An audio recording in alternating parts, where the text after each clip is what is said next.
அஸ்ஸலாமு அலைக்கும். Hi guys, இன்றைக்கி பார்த்தீங்கன்னா பச்சை பட்டாணி வெஜ் குருமா ரெசிபி எப்படி செய்யலான்னு பார்க்கலாம் வாங்க.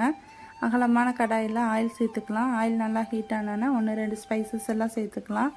நல்லா பொரிஞ்சு கிடச்சோன்னா 3 பச்சை மிளகாய் ஆட் பண்ணிக்கலாம். கொஞ்சமாக கருவேப்பிலை ஆட் பண்ணிக்கலாம். நெக்ஸ்ட்டு பார்த்தீங்கன்னா ஒரு 3 பெரிய வெங்காயத்தை ஸ்லைஸாக கட் பண்ணிவிட்டு 2 தக்காளியும் ஸ்லைஸாக கட் பண்ணி சேர்த்துக்கலாம். சேர்த்துட்டு நல்லா மிக்ஸ் பண்ணி கொடுத்துக்கலாம். நல்லா மிக்ஸ் பண்ணி கொடுத்துட்டு இப்போ இதுக்கு தேவையான அளவு உப்பு சேர்த்துக்கலாம். உப்பு சேர்த்துட்டு நல்லா மிக்ஸ் பண்ணி கொடுத்துக்கலாம். இந்த குருமா பார்த்திங்கன்னா சப்பாத்தி, பூரி, சாப்பாடு எல்லாத்துக்குமே சூப்பராக இருக்கும். கண்டிப்பாக ட்ரை பண்ணுங்கள். நெக்ஸ்ட்டு ஒரு டேபிள் ஸ்பூன் இஞ்சி பூண்டு பேஸ்ட்டு சேர்த்துக்கலாம். சேர்த்துட்டு நல்லா மிக்ஸ் பண்ணி கொடுத்துட்டு நெக்ஸ்ட்டு இதுக்கு தேவையான மசாலா எல்லாமே நான் கம்மியாக தான் சேர்த்துருக்கேன். நீங்கள் பார்த்து சேர்த்துக்கோங்க.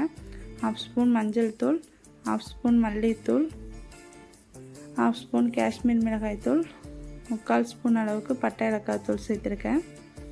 இதெல்லாம் சேர்த்துட்டு நல்லா மிக்ஸ் பண்ணி கொடுத்துக்கலாம். நல்லா இந்த எண்ணெயிலேயே நல்லா மிக்ஸ் பண்ணி கொடுத்துட்டு நெக்ஸ்ட்டு இதுக்கு தேவையான வெஜிடபிள் பார்த்திங்கன்னா கேரட்டு, பீன்ஸு, உருளைக்கிழங்கு இதெல்லாமே சேர்த்துருக்கேன். நீங்கள் இன்னும் காலிஃப்ளவர்லாம் கூட சேர்த்துக்கலாம்.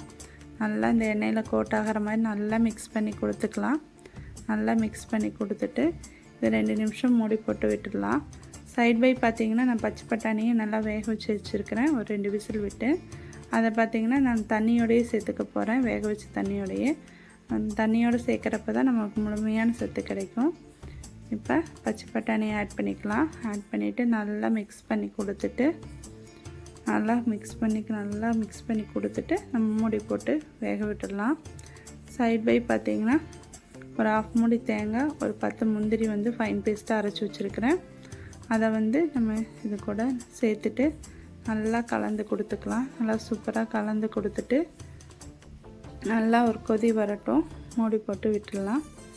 ஒரு 2 நிமிஷம் கழித்து ஓப்பன் பண்ணி பார்த்திங்கன்னா நல்லா சூப்பராக கொதிச்சு வந்திருக்கும்.